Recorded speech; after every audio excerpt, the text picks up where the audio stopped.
Catalunya lidera el rànquing europeu de prevenció i d'extinció d'incendis forestals. Així ho confirma el grup d'experts europeu que aquest matí ha visitat el parc de bombers de la regió d'emergència Centre. La comarca del Berguedà estrena protocol per prevenir i combatre els casos de violència de gènere. La presentació s'ha fet aquest matí al pavelló Suècia de Berga. El document és una adaptació del que ja adoptava l'Ajuntament de la capital.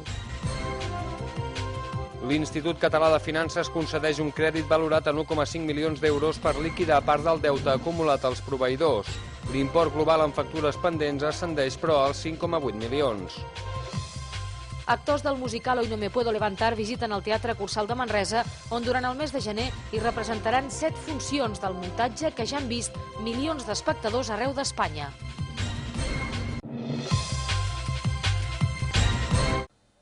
Catalunya lidera el rànquing europeu en sistemes de prevenció i extinció d'incendis forestals. L'expertesa que malauradament té el territori en aquesta problemàtica ha servit avui per presentar als participants d'un projecte a nivell europeu els avançats sistemes en organització i gestió en casos d'incendis als nostres boscos. Es tracta del PROMPT, un projecte que té per finalitat identificar els millors casos d'estudi i compartir experiències per millorar l'efectivitat en la prevenció i extinció d'incendis forestals a Europa. El projecte el que busca és també identificar els millors casos d'estudi en cada país i la finalitat bàsicament és, entre altres, per exemple, identificar indicadors per millorar l'efectivitat i el bon funcionament de totes les polítiques d'extinció, etc. La coordinadora del projecte, Natasa Pirgaki, no ha dubtat a assegurar que Catalunya ocupa la millor posició europea a nivell d'organització d'aquestes tasques i ha manifestat que és el territori on hi ha més coses a aprendre i que pot aportar més als altres països. Del mateix parer s'ha mostrat el coordinador del projecte a Catalunya, Eduard Plana, que ha valorat molt positivament la possibilitat de poder aportar l'experiència a altres territoris. D'alguna manera, per nosaltres, ja en clau local, aquest projecte també ens serveix per posar en valor tota aquesta expertesa i tot aquest aprenentatge que hem tingut a Catalunya, malauradament, arrel de diferents incendis, i és important que no només aquesta experiència la tinguem per nosaltres, sinó que també la puguem compartir, aprendre, evidentment, dels altres països, però especialment pel cas de Catalunya, poder explicar aquesta experiència i que ells agafin les millors idees. En aquest context, els participants del projecte, provinents de 7 països europeus, han visitat aquest matí el Parc de Bombers de la Regió Central d'Emergències a Manresa, on han descobert les seves instal·lacions i el funcionament de les ADF. Més tard han visitat la urbanització de Canet de Fals, a Fonollosa, on se'ls ha presentat els plans de protecció i evacuació de la urbanització en cas d'incendi. Del projecte en sorgirà un llibre anomenat Sobrevivint als incendis, que recopilarà tota la informació recollida pel projecte i exemples dels millors casos d'estudi amb l'objectiu de funcionar com a full de ruta en l'actuació de futurs incendis.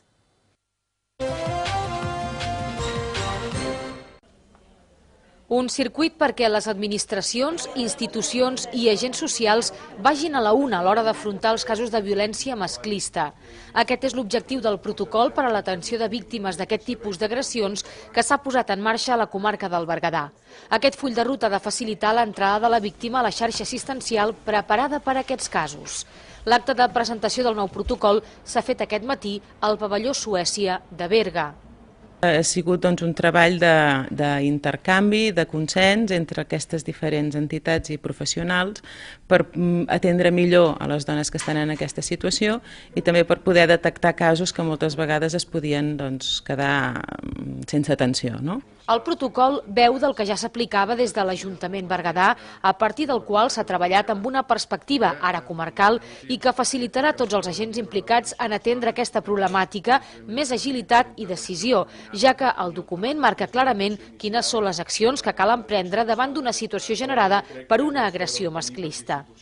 Jo crec que és un document important, és una eina de treball per tal que institucions i entitats socials, com pot ser Creu Roja, com pot ser tota la gent que hi ha participat, moltes institucions hi han participat, des dels equips bàsics d'atenció social, des de salut, des de justícia, des de policia, treballem contra el que és l'erradicació de la violència masclista. La presentació també ha servit per donar a conèixer una nova publicació que recull els recursos existents a la comarca al servei de les víctimes de violència masclista i el servei d'assessorament jurídic per telèfon que, a banda de les agressions, atendrà també consultes sobre els tràmits relacionats amb les separacions i els divorcis.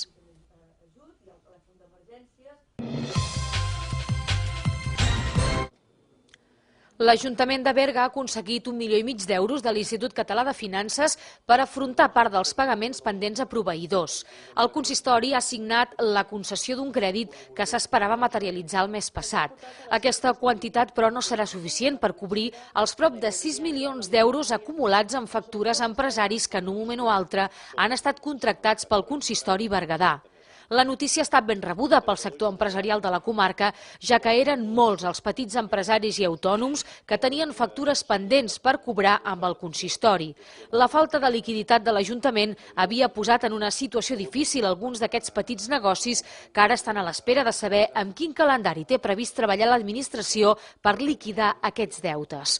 L'import restant, que no cobreix el crèdit concedit per l'Institut Català de Finances i que permetrà saldar els 5,8 milions d'euros, es cobrirà, segons ja va avançar l'alcalde de Berga, Juli Gendrau, amb l'import de les subvencions provinents d'altres administracions i taxes urbanístiques.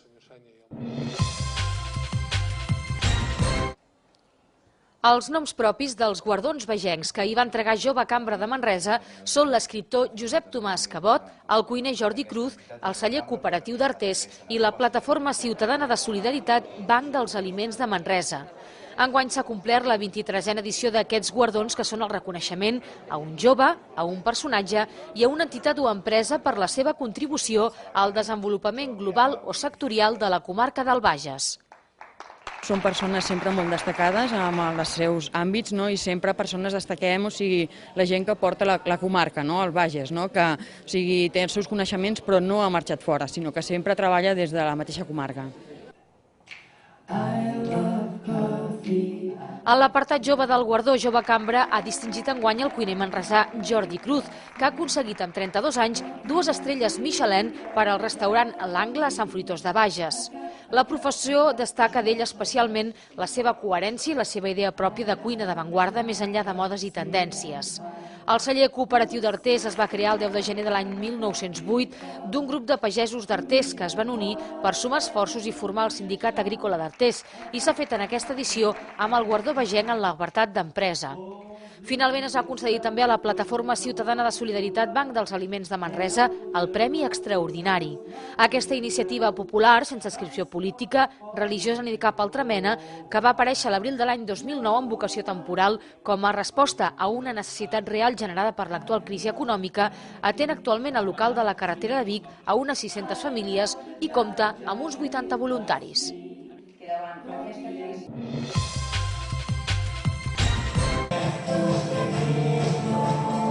L'espectacle, que recopila la trajectòria del mític grup de pop Mecano i que ja han vist més de 2 milions de persones, serà el primer gran musical que es podrà veure al Cursal, amb prop de 40 artistes dalt l'escenari.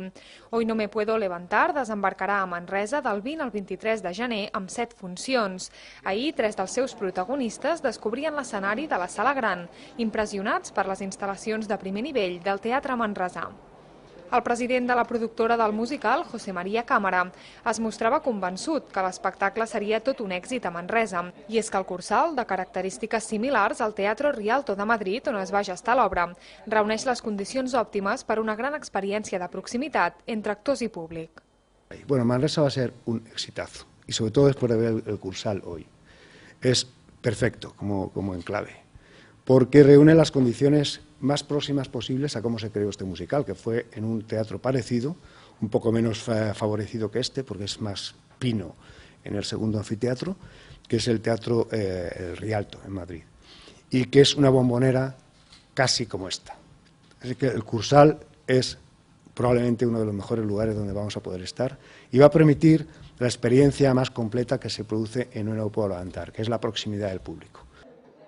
Hoy no me puedo levantar explica la història d'uns amics que, perseguint el seu somni, deixen la vida de poble i van a Madrid per muntar un grup de música. A la gran ciutat hi descobriran l'ebullició cultural i social de principi dels 80s, enterbolida sovint per l'obscur món de la droga.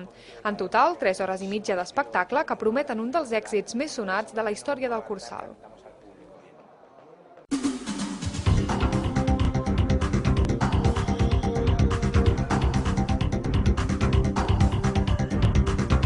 Temps estable amb predomini de sol durant tot el cap de setmana, però això sí, amb molt de fred. La jornada transcorrerà demà dissabte marcada per la presència de núvols prims que enterboliran el cel. La situació millorarà de cara a diumenge amb una jornada plenament assolellada. Les mínimes continuen baixant i oscil·laran entre els 4 i els 5 graus sota zero demà dissabte. Seran una mica més altes, però encara negatives la nit de diumenge a dilluns, amb valors entre els 2 i els 3 negatius. Màximes de 9 graus a Manresa i de 5 a Berga i Solsona.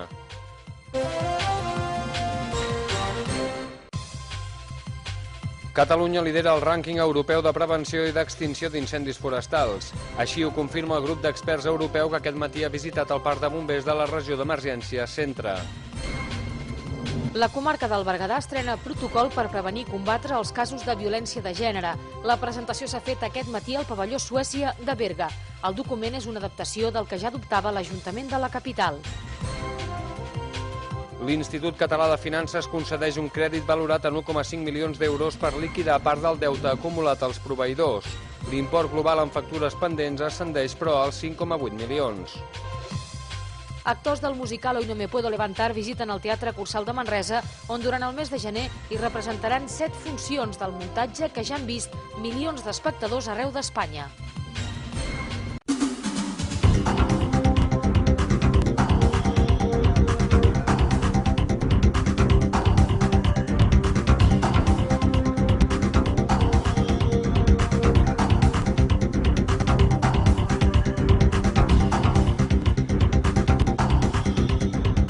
D'euros per liquidar part del deute acumulat als proveïdors.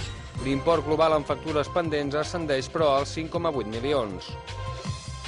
Actors del musical Hoy no me puedo levantar visiten el Teatre Cursal de Manresa, on durant el mes de gener hi representaran 7 funcions del muntatge que ja han vist.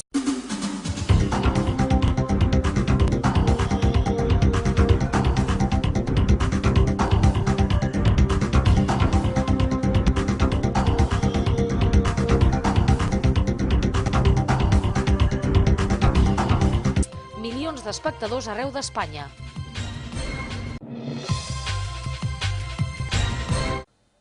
Catalunya lidera el rànquing europeu en sistemes de prevenció i extinció d'incendis forestals, l'expertesa que malauradament té el territori en aquesta problemàtica.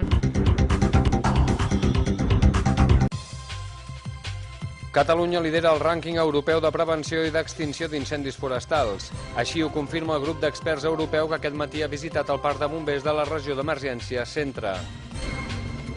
La comarca del Berguedà estrena protocol per prevenir i combatre els casos de violència de gènere. La presentació s'ha fet aquest matí al pavelló Suècia de Berga. El document és una adaptació del que ja adoptava l'Ajuntament de la capital. L'Institut Català de Finances concedeix un crèdit valorat en 1,5 milions